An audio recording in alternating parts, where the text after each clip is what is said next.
Yes, hello and welcome to First Crack. Round 21 is over. We've got lots to get through tonight. We're going to unpack some of Brisbane's issues as well as the mastery of Nick Watson. My name is Jay Clark and the band is back together because we've got the great David King as well as Leigh Montagna. Joey? Good to have you back. Nice to be back. Well rested after a month on AFL 360. It's nice to be back. And thank you to Brad Johnson. He did a great job. I enjoyed sitting on the couch watching this show.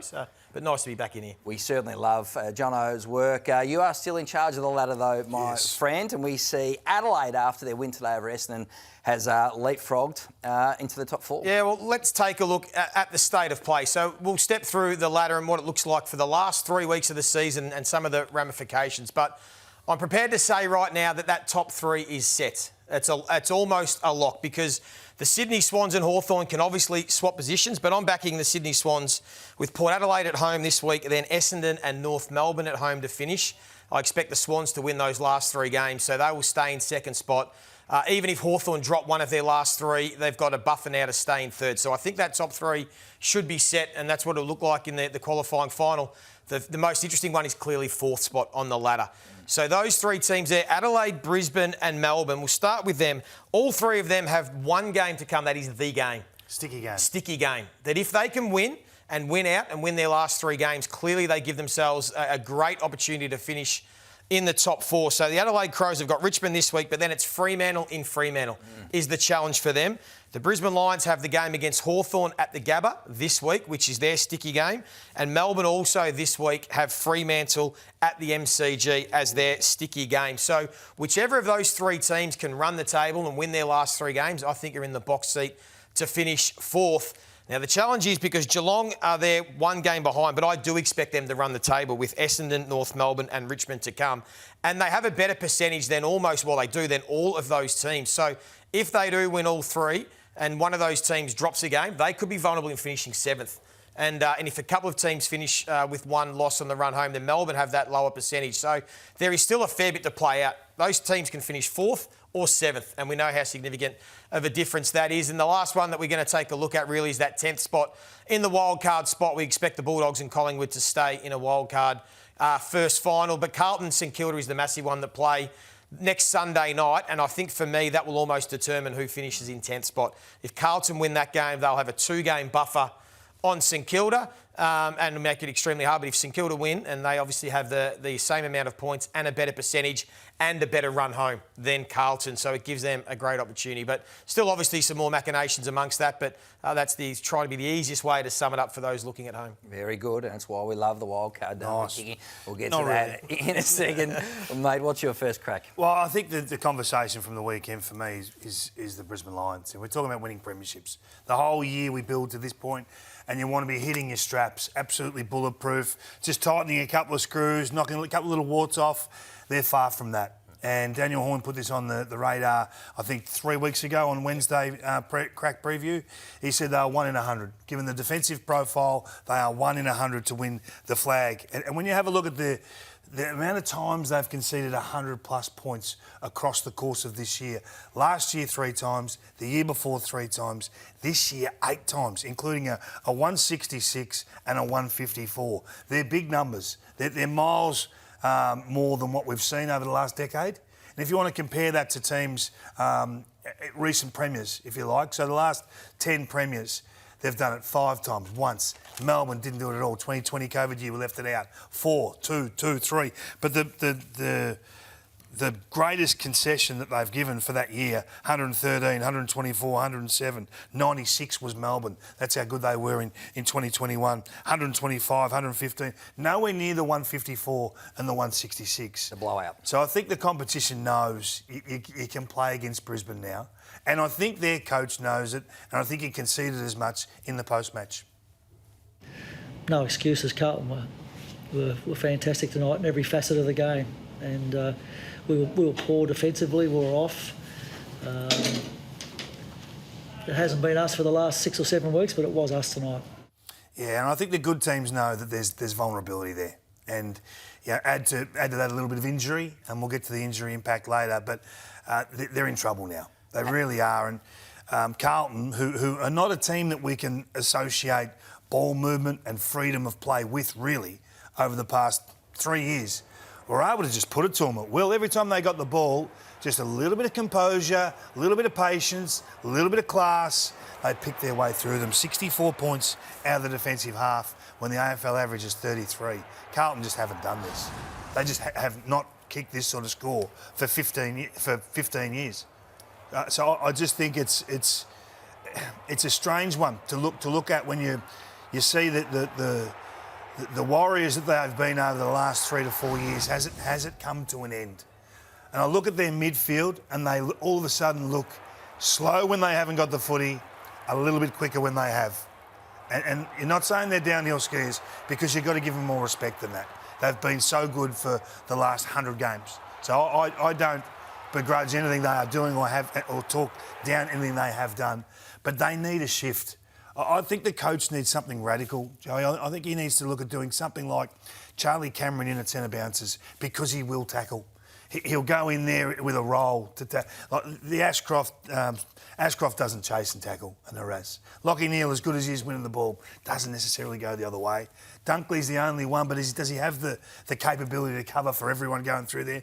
Bailey goes in there, but he's looking to get forward. Rayner goes in there, he's looking to get forward. So I think they can still score, obviously. They're still a dangerous opponent, but dangerous opponents don't win prelims. Isn't that the balance of the midfield, though? You said, I don't want to question them and their ball winning.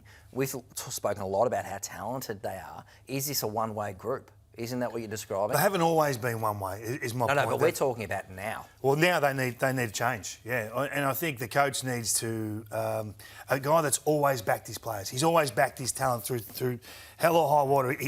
They're my boys and I'm going to trust them all the way. Well, I think right now it's the time to almost say, you know what, I can't trust a couple of them. And I'm going to make radical change for 2, 3, 4 weeks and see if it works. I think their best tackler is Charlie Cameron, and he can do it at speed. And he'll recover a lost clearance for you. But right now, and I think they've had these conversations multiple times through the course of the year, and it hasn't worked. So now it's time to pull the ripcord and try something new. Well, that's what I was going to say. They have had these conversations mid-year. They spoke about it. They had the powwow and they're looking at each other's eye and we've got to be better. And, yeah, it works for a while, but when there are bigger issues that, sometimes you can't just fix permanently, they rear its head when you don't expect it. And that was the case now, and why it's going to be so hard for them in finals. But I think we know Chris Fagan, he's probably not that type of coach to change it up, is he? He just trusts and backs his guys in. He hasn't been. He hasn't. I'm just wondering whether he will. Whether he can be, because it's okay to die that way, right? To just go all the way that way. And then I reckon in hindsight, you look and you go, you know what, I had a chance. I had a chance. Well, now's the time. Now's the time. Do I think he'll do it? Probably not. But if he does do it, I think they can recover it. They just need someone to reset the standards in there, because the current group going through there aren't doing... I don't even know if it's Darcy Wilmot. I don't know who it is. To go in there and say, you know what, your midfield time is up, because you haven't done the job both ways. Interesting. They're a massive watch. Ryan Lester also with his shoulder concern. Hugo McCluggage was off late with a calf as well. There's been huge turnover. And the Hipwood Oscar Allen thing, whether it works, Hipwood in defence, Oscar Allen up forward, that's something they need to sort out as well the next couple of weeks. They're going to be a big story, Kingy. You're right. Now it's my turn for my first crack, and it's Josh's job. The opponent, the victors on Saturday night after 9 wins out of his 11 games in charge. Josh Fraser deserves to be Carlton's next coach. There's been a complete transformation at this football club, both defensively and offensively, and they annihilated the Brisbane Lions by 76 points. Marvel Stadium with 16 goal kickers. So the next couple of days, Josh Fraser will decide whether he's got to formally put his hand up. I expect that he will. Carlton certainly strongly hope that he does, but this hasn't been an easy few days for Josh Fraser and the Fraser family, because he lost his dad, Bill Fraser, on Thursday. He passed away. So he's a popular farmer from Mansfield. Bill Fraser, sincere condolences obviously to the Fraser family. I spoke to the Blues today, have their permission to talk about this, and say that Josh Fraser was absolutely adamant in the build-up to Saturday night's game that he was going to coach against the Lions. Clearly difficult situation for him. But the Blues have just talked about how incredibly selfless he was throughout that 48 hours. He didn't want his own grief and mourning clearly clearly to distract the players, and from their goal on Saturday night. They say his strength of character throughout this time has been unbelievable, really, and even facing the press on Saturday night in the press conference. So it underlines what is so great about this man. Now, clearly, he's got another few difficult days ahead, and that is also now laced with the fact that he's got to make a decision on whether he wants to go for the permanent coaching job or not. Let's have a listen to Josh Fraser after that big win. I mean, this week I'll come to a decision. I'm really enjoying the opportunity. My aim at the start of this was to help the club move forward. I feel like in this process I'm learning so much about myself. I'm almost convinced that you're never a finished product in terms of being ready. So, but I'm open-minded how I keep getting better with this. But yeah, I'll have to make a decision soon. So well done to Josh Fraser and the way he carries himself early in his tenure. It was about the defensive rigidity, and that's been a massive stamp. Since then, it's been the offensive power of the Carlton Footy Club. And what we saw on Saturday night, and you and Jack described it so well, these are the numbers. They're historic, really, in terms of that scoring power. And what happened, 16 goal kickers and the absolute freedom that they played forward. And then you see that game against St Kilda going back 3 months. Fans were leaving at three-quarter time. They were dancing in their seats when people like players like Jagger Smith, Harry Dean, that goal was unbelievable. Probably the best Carlton on-field moment I can remember seeing. So these are some of the moments. We've seen that Harry Dean goal. Marvel Stadium shook at that point, and they're just playing a modern game style that Michael Voss was charged with at the start of the season and was largely unable to bring in. But he's very not anti-Carlton, but he's so not Carlton, Josh Fraser, because this is a football club who have gone for the Messiah complex, for past glories, for the man, for someone, that can be put on a pedestal. The man in the hoodie, Josh Fraser, is almost the opposite of that. He's the even keel, he's the calmness, he's the balance. So that almost might make him perfect for this job, because he's not one who rides the roller coaster. He's someone, even when you're desperate to give him a wrap-up, he tries to avoid it. So maybe the person who is so not Carlton is actually the perfect fit for the Blues. This is his run. There'll be a massive story this week. Are you guys convinced that he should be part of the process and potentially given the job? I am now. I was one of the ones at the start that was wary of the interim coach and the little sugar hit when they won their first 3 or 4 games, but just the body of work now and the way they are continuing to improve. That's what I'm most impressed about. So their offense has improved, the connection defensively. I thought it was one of the most well-rounded games I've seen by a team this year in all phases. So the body of work he's put together now, it is too hard to ignore for mine. He has to get the job. Some teams have gone 4 years and not beaten a top 8 team. Yeah. He's beaten one in 2 months. Yeah. It's remarkable what he's doing, and they play with an edge. That's the thing that I really like. They look like they had Carlton back. Some fire. Yeah, they had some fire. It meant something to him. So he's done an amazing job, and then he's just got to work out whether he is the best fit for them, and that's difficult for us to assess outside looking in. So credit to Josh Fraser, but I also want to give credit to the Carlton leaders, because it's not just the coach for the way in the turnaround in form. And something caught my eye when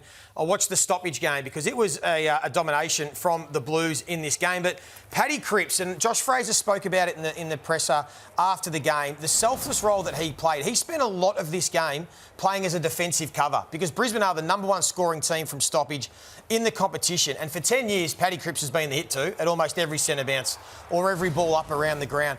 But if you go back and watch this game, the amount of times he was the guy saying, right, I'll read the hit of Draper and I'll let the youngsters, I'll let Jagger and Sam Walsh get to work. I'll let Georgie Hewitt go in and get the footy. And he was still able to get on the end of it, Cripps. He was still able to get involved. So this is just the ball up. So bang, positions himself, defensive cover.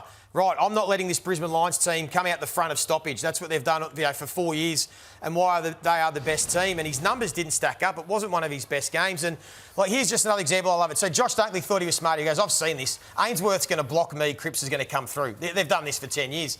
Instead, Cripps just sits out, lets Ainsworth and Hewitt go to work. He still gets involved in the chain, and then all of a sudden you get the mismatch. And Dunkley, who's meant to be running with Cripps, is finding himself at half-back on Ainsworth. They get Ainsworth out goal side. So I just thought that the selflessness of Paddy Cripps to play a role that suited the team, to allow others to flourish, is something he probably hasn't done for a lot of time, probably because he's felt like he's had to be the man. But it was the reason why they outscored Brisbane by 35 points from stoppage, which was Brisbane's 3rd worst result in 5 years. They normally dominate teams despite winning the hitouts by about 24. It was just something that caught my eye, so credit to Cripps and some of those other leaders. Did Cripper win Jagger the Rising Star on the weekend? He may have. He gave Jagger the keys and said, you go for it, young fella, and he sewed up the Rising Star. Great pick-up, Joey. Love that vision. Now, what's your first crack, mate? Well, my first crack is it could be the curse. We've heard of a few curses. We know the curse of the Bambino, the Red Sox owner that sold Babe Ruth to the Yankees and they didn't win a World Series for 86 years. We heard this week about the curse of County Mayo, where they won a title in 1951 and then the team bus was disrespectful and didn't sort of allow a funeral service to pass. And the angry priest said, "You will never win another All Ireland until everyone on this bus has passed away." It took them 75 years to win their next title, and the curse maybe now is the curse of Nick Watson, the curse of the Wizard, and what he might do to North Melbourne for the next 15 years, because he continues to haunt this football club for not selecting him in the 2023 draft. And what a season he has put together, and North Melbourne fans saw it firsthand on Saturday, but the rest of the competition is seeing the highest rated season by a small forward on record. Wow. This guy is on track to kick 60-plus goals as a small forward. Now, when you think about some of the great small forwards of the modern era, Jeff Farmer did it once in 14 years. Eddie Betts did it once in 17 years. Stevie Milne did it twice in 13 years. Luke Bruce never did it. And Phil Matera did it a couple of times. He's going to kick 60-plus goals in just his third season of footy. It is incredible what this guy's doing. That doesn't even include the score involvements and the score assists, and he's running amok at the moment, and it is so fun to watch. Everyone in the football world is loving what this guy's doing, and you wonder how far it's going to go. And are we in the infancy of watching the greatest small forward of all time? Because his consistency now is something that is standing out. So he's one off the record for kicking 2 or more goals in a game as a small forward. And what the numbers he is producing this season, like almost 3 goals a game, 7 score involvements. He's second in the competition for scoreboard impact. So that's your own score and setting up direct scores. And he's played 2 less games than others in the competition. But it's the numbers against North Melbourne that we'll get to. And that is going to be the famous draft. It's going to unfortunately haunt North Melbourne, that it's going to be remembered about the Buddy Franklin and Richard Tambling, or the Aaron Fiora, Matthew Pavlich, the one that people can reel off where North Melbourne are crying out for a match winner. They've got some elite A-grade talent on their list, there's no doubt, but they don't have a match winner. That's the one thing the Kangaroos are missing. And the Wizards' record against North Melbourne, well, his highest player ratings against any team, North Melbourne. Highest goals average, North Melbourne. Highest score involvements, North Melbourne. So unfortunately, Kingy, he's going to haunt the Kangas for a long time. But we just have to celebrate the season that he's having. It's one of the all-time greats for a small forward. He's flying. How big a miss for your North Melbourne Footy Club? Yeah, I wrote about it on Saturday. I just think it is Franklin-esque. It's as simple as that. And you just got to get these picks right. You have a pick in the top 5, you get them wrong, you bleed for, what do you reckon, 15 years? Yeah. It's only 1,000 goals, don't worry about it. Yeah, it's to be close. Wasn't the only one, because John Newcombe, Hawthorn picked John Newcombe at 2 after North Melbourne picked Jake Edwards in the 21 draft also. So history has repeated, right? It was Gold Coast versus Melbourne. The Demons did it in the end against the Suns up there. And you've been talking about Max Gawn for months, saying, what about this man's season? No, we talk about who's the best player in the game. And I think we quickly overlook Max and we go to the Wizard and we go to those midfielders that dominate games. But there really is only one man that can influence a game whenever it is in all 3 phases, and that's Max. Like, he was able to drop behind the ball just before half-time, and Gary Lyon put it perfectly in the coverage. They're under siege. Max has gone back. 2 intercept marks in a row. After half-time, he just took them to the cleaners at centre bounce. They kicked 4 goals from direct centre bounce, and it was the gap in the game. Finished with 32 points from centre bounce clearances for the day, all because of Max. He went off for 6 minutes in the third term, and the Gold Coast kicked 2 goals in a row, largely because of the second ruck situation.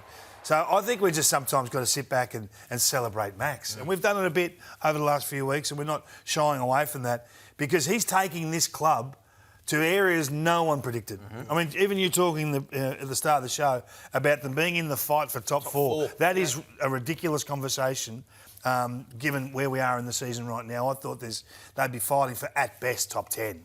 Maybe even 8 wins. So to see what they're doing, I think we have to just say, well, right now he is the greatest ruck we've seen, and he is going to have that title with his 9th All-Australian at the end of the year. And how good will this be on Saturday? Because it will be the battle of the 2 All-Australian ruckmen, potentially Max Gawn against Luke Jackson, the master and the apprentice, really. But Jed Walter, Joey, we've been talking a lot about him and his future, a project player. How are you saying? Yeah, well, Max Gawn separated that game in the second half, but the first half it looked like Jed Walter was going to rip this game to shreds, and there was just something that we noticed that it looked like a changing of the guard hard in regards to the position. So Ben King for so long has always been the deepest forward. We've spoken a lot about it. That's his role. But in this game, he was getting into positions that he's not used to, Ben King, and it was Jed Walter who was playing the deepest and was the focal point.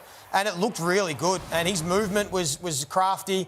You can see here, there's Ben King. You know, we've spoken about how many touches he's had outside 50 for the season, but there he is getting up the ground, and it was Walter that was playing deep. So I just wonder whether this is intentional from Damien Hardwick to say, right, well, Ben, if you're not going to be here next year, we're starting to plan for next season. And it's going to be around this guy as our number one key forward that we've committed to. And it was really impressive. Like, some of his forward craft is slowly getting better. We know about the athleticism. And his first half, he had 3 goals, 2, 11 disposals, 7 marks. And we thought, wow, he's on here. But this is the big gap for Jed Walter and where he needs to get to if he's going to be the man to lead Gold Coast next year, because just 1 disposal in the second half. He looked gassed to me, trying to watch him, couldn't get the contest. So that's going to be a big summer for Jed Walter to get the running shoes on, hit the pavement and get himself really fit to be able to do similar to what Josh Tracy's elevation has been at Fremantle and just become the big monster that can be the number one man, because they're going to need it. He showed signs, but still got a fair way to go. Looks completely intentional. The Gold Coast coach, Damien Hardwick, had some interesting thoughts post-game. Those sort of things come. There's a really good side up there that's at the top of the ladder at the moment. If you look at our template and their template, similar things have happened in the history. If you go back over time, that's what we want to be. You know, they made some significant changes at the end of one of the years, had a little bit of an indifferent year, but then bounced, and they are where they are. They're going to be there for a long time. You know, I think we're going to be up there for a fair amount of time too. Well, are they? Look, I think they'll bounce back. I do. I've got enormous faith in Damien Hardwick, the coach. But it is hard to see it today, isn't it? I mean, you'd have to just have blind faith, which I have. And this list is too good to be putting a run of outs like that together. They just need the off-season tomorrow. I think they'll bounce again. I'm not so sure to be immediate, like as in next season. Today, they've got a lot of young talent. They had 8 players, 21 years of age and under out there today, and they've all got elite talent, led by Leo Lombard and Jai Murray and all those guys, Jed Walter we spoke about. So maybe it might be 2 or 3 years away. But I'm also got a little bit of faith that they'll get back to being a top 4 team in the next couple of years. I think we know that Damien didn't expect this to be a 2 or 3 year away job. No, he thought it was now. He thought it was now. It's a big day for the Tigers today. You've got the chocolates over the Eagles, lifting the Tigers up off the bottom of the ladder now. It's always great to see the number 4 Richmond jumper doing some special things, and that was certainly the case today, David King. Yeah, it was. I think we're giving a shout out to Tim Taranto. 11 clearances again today. He was terrific. Ross was great. But in the end, they just need someone to kick the goals. And this guy kicked 3 goals in an arm wrestle of a game. It had a lot of lowlights and a few highlights. And this guy was involved in all the highlights. And Joey, you said it at the time, I've seen this move before. You've seen that move. It just needs some tats. But I know some people hate it. He might hate it, but it's uncanny. And as you said, he was the difference. They put him deep, and played out of the goal square, hit the post another time, could have kicked 4. But it was great to see some of those young Tigers really stepping up when they were needed. A little shout out to Herbert, who's had 70 touches in 2 weeks for the West Coast. He's going well as a worker bee. And Reid got 6 free kicks in the first half now. It does pay to whinge. Every now and then it does pay to whinge to HQ. But I think so. The senior players put their hand out when the time's right and they step up for your football club when you need them. Jake Wardham's been a problem this year. He's been a huge problem and he's cost them games. So we can tiptoe around the issue, but this, I think, has cost them at least 3-4 games. Now, it's a fundamental skill. It requires a sound technique and a really stable frame of mind. A little bit of confidence, a little bit of arrogance, if you like, Joey. But when you are right off like this, you cost your teams games. So that it's all well and good to say, look, I want the $1 million, I want the big contract. But when the time is there, you've got to deliver. 103 shots for 43 goals. And if you take away the shots that are close to goal, north of 15, he's in awful mode. 92 attempts for 35 goals. I mean, they're disastrous numbers. Now, a lot of people say, you go through peaks and troughs. That's fine. But he's cost this football club at least 3 games this year. These are line ball games. The North Melbourne game is the obvious one. Yeah. Kicked just before the final siren. Today, that game was just waiting to be gapped by a forward from the West Coast, and he couldn't do it. And I think you can take your pick out of the other 2, but they're the simple facts. So he's got to get this right, and they've got to get this right because McQualter is under all sorts of pressure because of this. So this has got to be a major part of his program, his off-season. Is it technique? Is it state of mind? I don't know. But what are you doing about it? Important part of the game, no doubt. Good stuff there, Kingy. It was Adelaide very comfortably in the end against Essendon. It's time for our BP checklist. You can see they're in complete control from pretty much well after the first change, the Crows, and did it quite comfortably. Now, our BP checklist, Joey, what's the blueprint for the Crows to do well at the business end of the season? Well, the one area that they need to continue to get better at if they're to challenge the top teams is their ball movement and their firepower scoring. We know how competitive they are, contest and pressure, defensively sound, but just need to free up their ball movement. And it looked really good today. Now, albeit we know it's against an Essendon team defence, but to put 145 points on the board, to move the ball the way they did, to me, they look better without Rory Laird at half-back. They had a bit more run and dash with Nankervis and Hawker-Hahn and some others. They flipped around some positions a little bit, but I think they can take a bit out of that confidence-wise in regards to their ball movement, but move on to bigger and better things. I love Curtin in the middle. I think they need another one in there. They just need one more soldier, big body, left footer, something different. And when he steps out with conviction. This is a work in progress. He's not the finished product, so you'll see him get better at this. But he was in at centre bounces for 22 occasions today, 3 centre bounce clearances himself, but I just like the aggression in there. I like the big body. Big body. I like the raking left foot. So you can't really move him. You can't lean on him and move, and he does the defensive stuff as well. So I think this is something that we're just seeing the tip of the iceberg. It just can't be Rankin and Dawson only. They need more soldiers. Gives them an edge, no doubt about that. Right, can't wait for AFL 360. Monday night on Fox Footy, it's Coaches Night. It means Luke Beveridge is up, always interesting. And Stephen King, what a remarkable effort it's been from this man this year. And then Jack and the crew on the couch discussing all of Footy's big issues. Bucks, Brownie, Jordan Lewis, always interesting, always engaging. That's coming up from 6:30 on Fox Footy tomorrow night.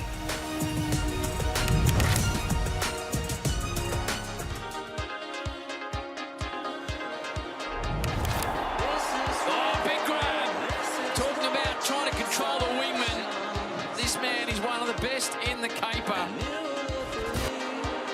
We haven't seen that much of this, but Bolton takes his turn as well.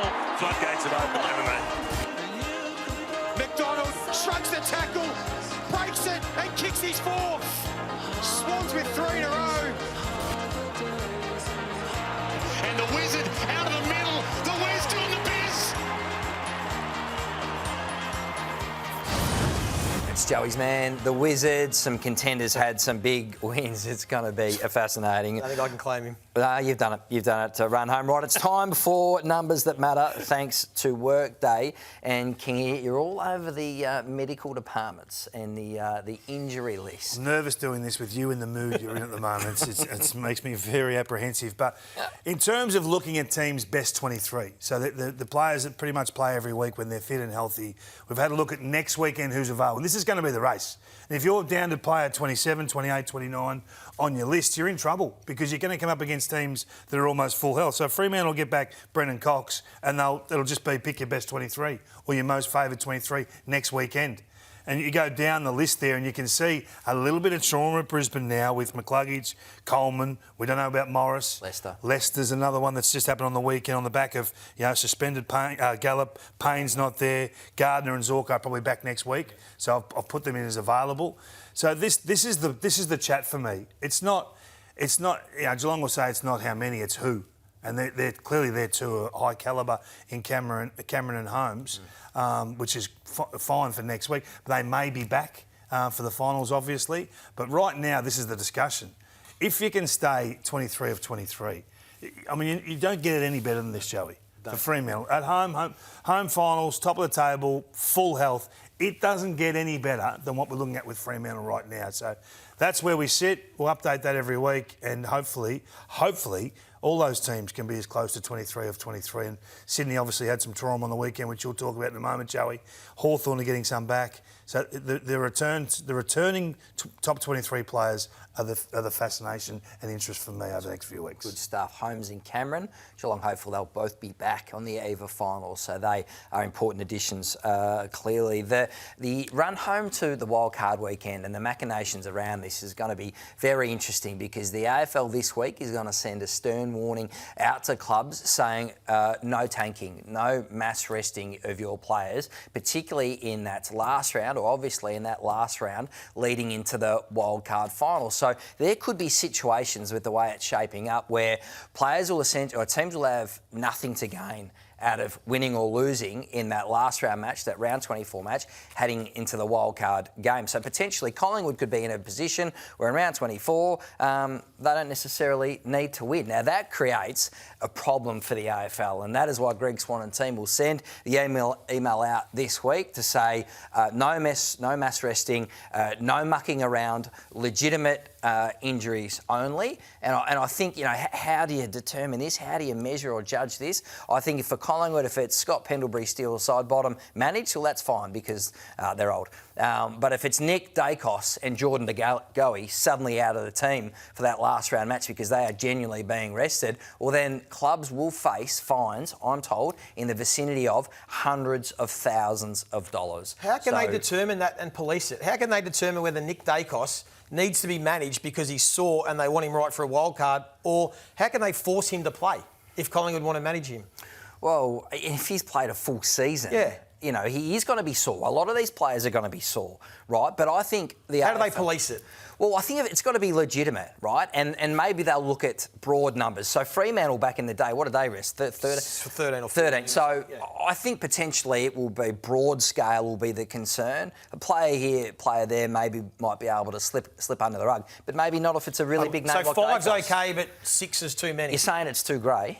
100%. How can they enforce that? You think it's unenforceable? Well, you've been the biggest proponent of the wildcard round. How do you feel about this changing round 24? I think it's smart. I think it's reasonable. Smart. Well, I think they've taken a bit of American identity, IP, and they've just said, hang on, in America they rest everyone for the last game pre-wildcard or playoffs. We don't want it to be a fast. What would you do if you're coach? The AFL get what they wish for right here, right now. And how can they then turn around and find the clubs for managing their players to be the best in a final series or a wild card round to get them into a final series?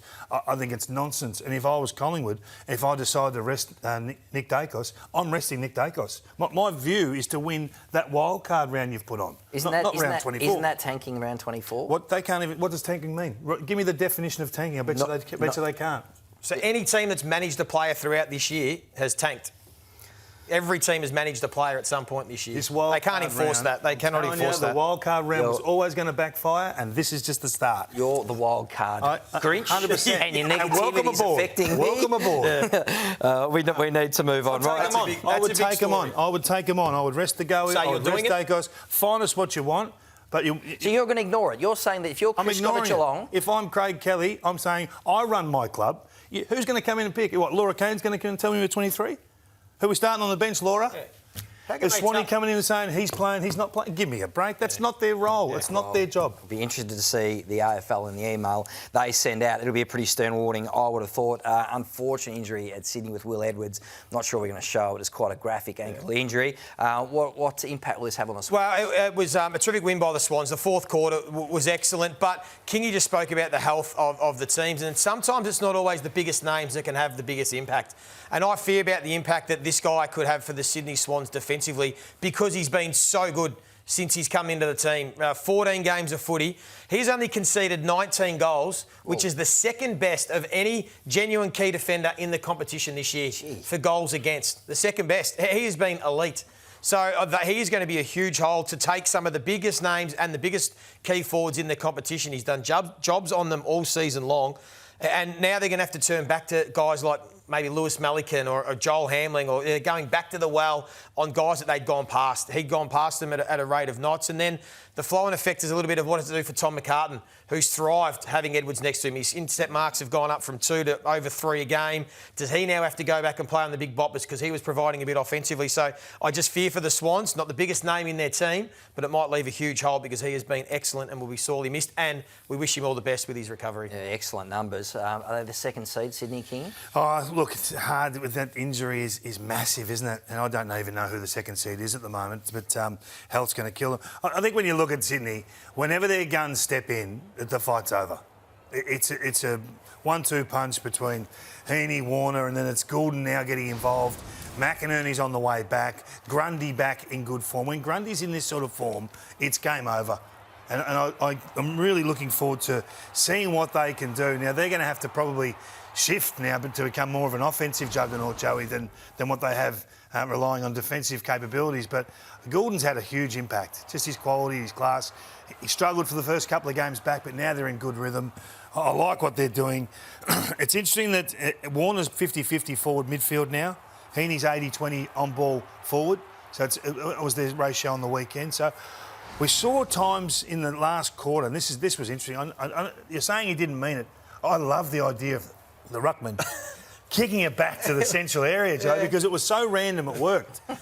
Now, I'm not sure whether Grundy meant it or not, but I love seeing Warner and Heaney in the forward line at the same time together late, which was, I think, a match-up nightmare. When McInerney comes back, Dean Cox has now got his full hand to be able to play with and mix and match Goulden, Warner, Heaney, McInerney, Papley as well can do some things. So, yeah, so they're the only four, Joey, that can cover the loss of Edwards. Yeah. They have just got to dominate clearance, dominate territory and take the pressure off McCarthy. Their star power can take them all the way, absolutely.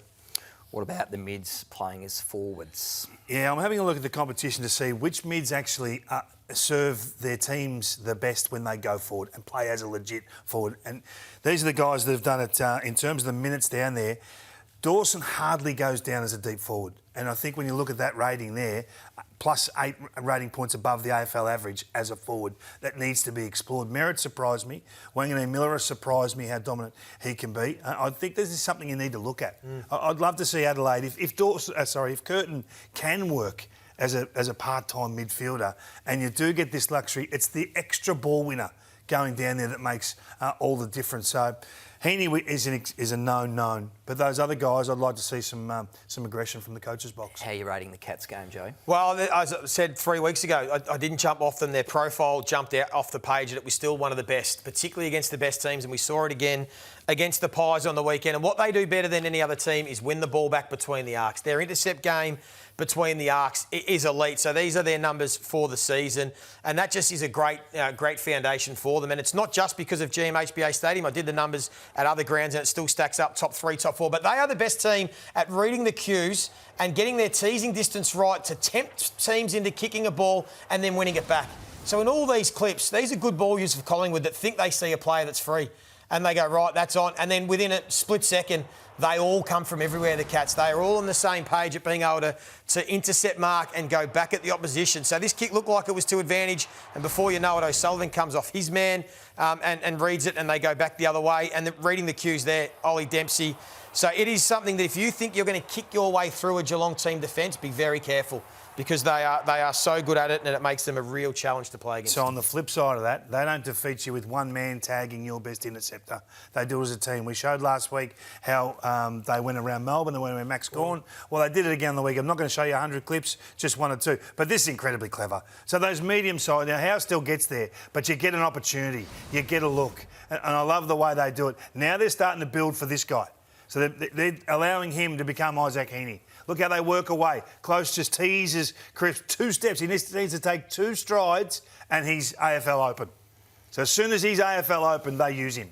So it's just that 2 steps, now you can't recover. You can't get back, you are done. So I love what they're doing with this guy. If you sleep on him, as we see it again, another wicket for Crispy. You're just not quite there with Dempsey. You know what? You bleed. And this is why I think that this guy is All-Australian this year. There's no one else in the comp like him. He is the wingman of the AFL right now. Yes, they get lower numbers than bona fide on ballers. Of course they do. Yes, they have lower damage because it's the role. So for me, he's a lock for All-Australian. And if you're not going to pick him as All-Australian, let's not discuss wings and their role in the game anymore. He's the man that deserves this opportunity, Joey, and this recognition. I don't even think he was in the 40 last year, was he? Nah, didn't make it. So not only does he need to be in the 40, he needs to be in the 22. Good case. Strong call. Good case. I like it. Great vision. That will get some traction. David King, I'll tell you, we'll get some traction. It's all the big news and big scoops from the midweek tackle team. It's Tuesday, 7:30 on Fox. Your favourite show. Every single player in the comp should watch that incident and know that from this day forward, it's not going to be stood for. he'll secure a multi-year deal. It'll end up being a 3-year extension with significant pay rise. Normally, if you see the teams run through the banners, you go to your fridge and you get a drink. Do not do that. Sit down on the couch and stay tuned to Fox Footy. They won't blame it on the warm-up until we blame it on the warm-up.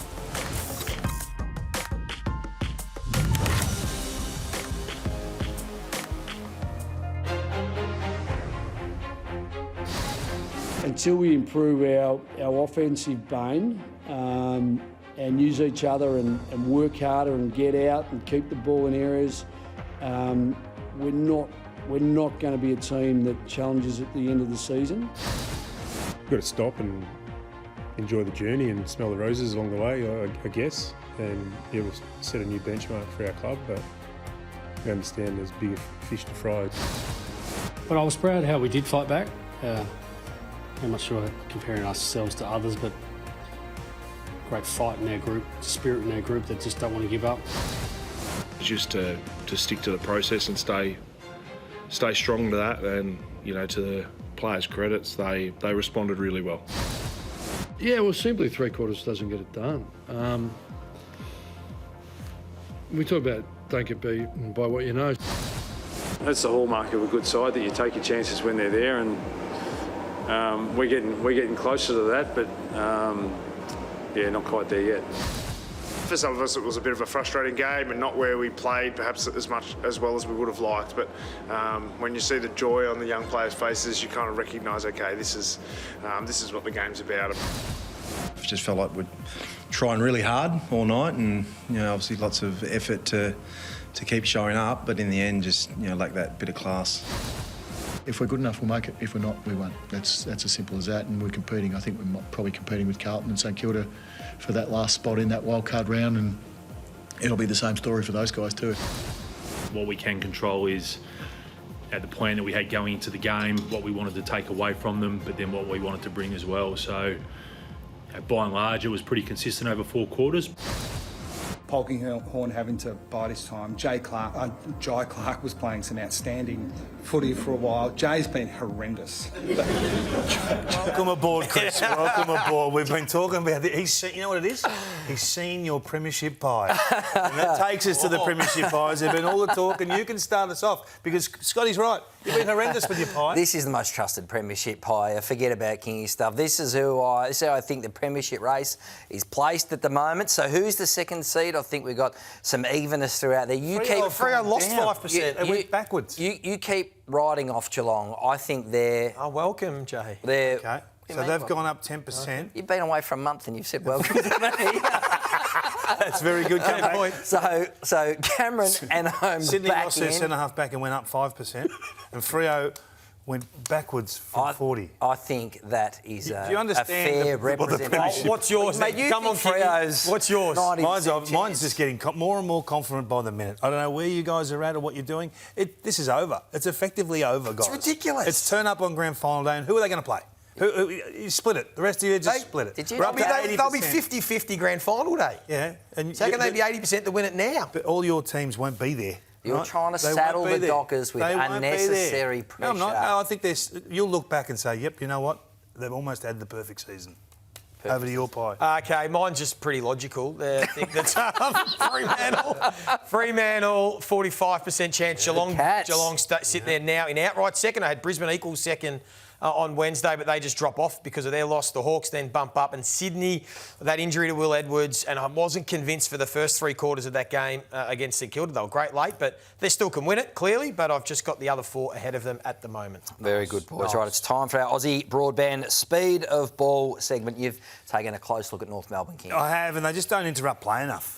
They just don't disrupt. I mean, you were talking before about Geelong being number 1 between the arcs. You hang your hat on something. Yep, if you get out the back, you might have some fun and put some scores on the board. But time and time again, we see this. A slow stop, almost a stop play. You've got them. And then they're out the back in a heartbeat. It's just too easy to hit one target and then be released at speed. So I don't care who you got playing behind the ball when this sort of stuff's availed. Look, this is a stroll in the park. So if you only win the ball back 54 times for the day, good luck. Against quality teams, and Hawthorn were good. I don't think they were at their absolute best. They weren't exactly humming. But just look, 1, 2 casual targets, step through 4 or 5. Yep, time enough to have a look around and scan. It's very casual. Now, I know on the scoreboard you can say, nah, Kangaroos are right in it. They did some really good things offensively. They did. And they got some good players that can play offensively. But in terms of winning it back, look at that, 54. They averaged 58. The AFL average is 66. They've hit the AFL average. They've had more than the AFL average of 66 3 times for the year.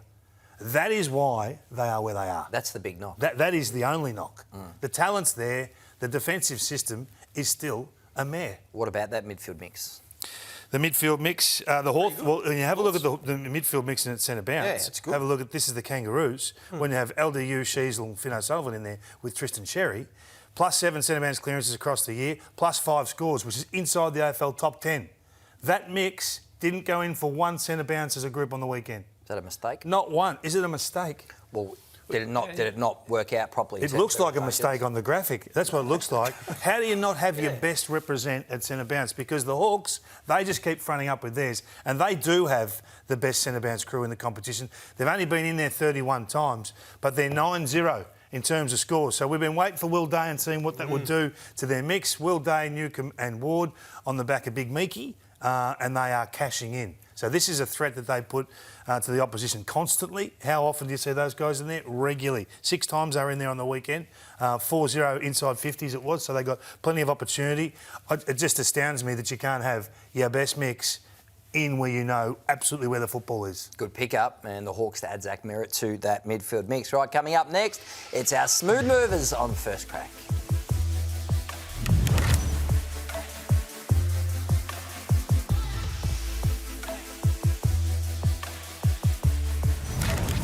Welcome back to First Crack. We're here at the Jamison Bar this week. Smooth moves are thanks to Jamison Irish Whiskey, of course. Joey? Yep, ready to go? Hang on. I've got the not-so-smooth moves tonight. Hey. Our great friend, Dan Gorringe, he's had a stinker. He's had a mare. What's he done?